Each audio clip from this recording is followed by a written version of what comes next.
नमस्कार, आप देख रहे हैं हल्ला बोल टीवी और मैं हूं आपके साथ सुरभि। पुनिया सांसद पप्पू यादव जेल से बाहर आ चुके हैं और आते ही उन्होंने बता दिया है कि किन लोगों ने उनको जेल भिजवाया था। इसके साथ ही उन्होंने 3 लोगों का नाम लिया है जिन्होंने उन्हें जेल भिजवाया था। क्या है पूरा मामला, इसके बारे में हमें बताएंगे हल्ला बोल टीवी के संपादक दीपक शर्मा। देखिए, पप्पू यादव जेल से बाहर आ गए हैं जी। और जेल से बेऊर जेल से बाहर आते ही उन्होंने फिर से बवाल बयान दे दिया है। उन्होंने कहा है कि उन्हें नहीं मालूम था कि जनता के पक्ष में आवाज उठाने की कीमत जेल जाकर चुकानी पड़ती है। उन्होंने कहा कि सच बोलना इतना तकलीफ दे होगा कि कोर्ट और थाने और जेल के चक्कर काटने पड़ेंगे, यह मुझे नहीं पता था। उन्होंने यह भी बता दिया कि किन 3 लोगों ने उनको जेल भिजवाया। पप्पू यादव ने बेऊर जेल से बाहर आकर कहा कि मुझे नहीं पता कि प्रशासन ने ऐसा क्यों किया। सरकार में 1-2 लोग हैं जिन्होंने बदमाशी की है। पप्पू यादव ने बताया कि किन 3 लोगों ने उन्हें जेल भिजवाया। पप्पू यादव ने कहा है कि एक दिल्ली के नेता उनको जेल भिजवाने में थे, एक बिहार के नेता और एक पूर्णिया के नेता। इन दिल्ली के नेता, बिहार के नेता और पूर्णिया के नेता, इन तीनों नेताओं ने मिलकर उन्हें जेल भिजवाने की साजिश रची है। पप्पू यादव ने यह खुलासा बेऊर जेल से बाहर आकर किया है।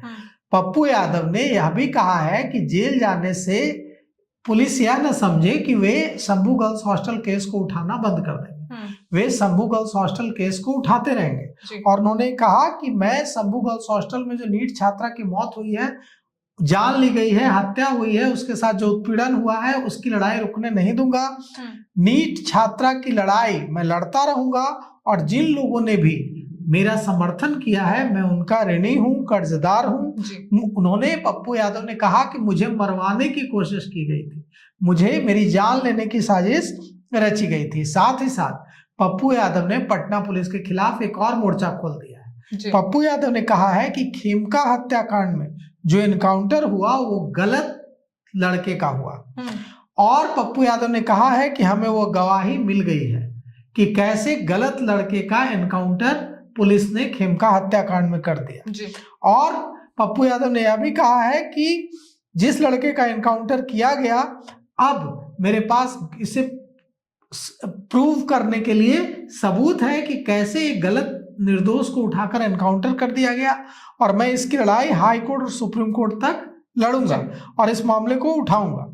पप्पू यादव ने बाहर आते ही यह संकेत साफ साफ दे दिया है कि उनकी जो लड़ाई है वो कहीं से रुकने वाली नहीं है बल्कि और तेज होने वाली है। चाहे वो शंभू गर्ल्स हॉस्टल हो और साथ ही साथ अब तो वे इसमें खेमका हत्याकांड भी जोड़ रहे हैं कि खेमका हत्याकांड में पुलिस ने गलत लड़के का एनकाउंटर कर दिया है और वे कह रहे हैं कि मेरे पास सबूत भी है, गवाह भी है।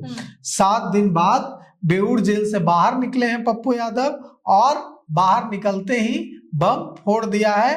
कहा है कि मुझे सच बोलने की सजा मिली है, मैं न्याय इंसाफ के लिए लड़ता रहूंगा। और साथ ही साथ अदालत ने उन्हें बता दें हम आपको कि अदालत ने जो उन्हें सभी मामलों में जमानत दी है, इस शर्त पर जमानत दी है कि जब भी मामले की सुनवाई होगी उन्हें सशरीर उपस्थित होना होगा, यानी वकील के जरिए नहीं। जब भी मामले की सुनवाई होगी तो उन्हें खुद अदालत में उपस्थित होना होगा। अब पप्पू यादव जेल से निकलने के बाद नए उत्साह, नए उमंग में दिख रहे हैं क्योंकि उन्हें पता चल चुका है वो कोई अनाड़ी तो है नहीं राजनीति के, वे तो खिलाड़ी आदमी हैं, खिलाड़ी नेता हैं, खिलाड़ी राजनीतिज्ञ हैं। तो खिलाड़ी राजनीतिज्ञ, खिलाड़ी राजनेता पप्पू यादव को यह समझ में आ गया है कि 7 दिनों की जेल यात्रा में पप्पू यादव को वो सब कुछ मिल गया जिसके लिए एक नेता, एक राजनेता पूरी जिंदगी तरसता है। पप्पू यादव को मिली है अपार लोकप्रियता और पप्पू यादव को मिला है अपार जन समर्थन। तो पप्पू यादव बाहर आ गए हैं और उन लोगों का नाम भी बता दिया है जिन्होंने उन्हें जेल भिजवाया है। एक दिल्ली का नेता, एक बिहार का नेता और एक पूर्णिया के नेता का नाम लिया है। हालांकि संकेतों में ही नाम लिया है, नाम लेकर नहीं बताया, लेकिन पप्पू यादव का मूड कब फिर बन जाए और वो नाम भी ले लें, इसमें भी कोई बहुत अचरज की बात नहीं है। तो अब पप्पू यादव बाहर आ गए हैं तो अपने अपने फेसबुक अकाउंट खोल लीजिए और पप्पू यादव के रोज नए, दिन प्रतिदिन जो नए खुलासे पप्पू यादव फिर से आज से कल से करने वाले हैं उसकी तैयारी कर लीजिए। जी, पुनिया सांसद पप्पू यादव जेल से बाहर आ चुके हैं और बाहर आते ही कई बड़े खुलासे भी कर दिए हैं।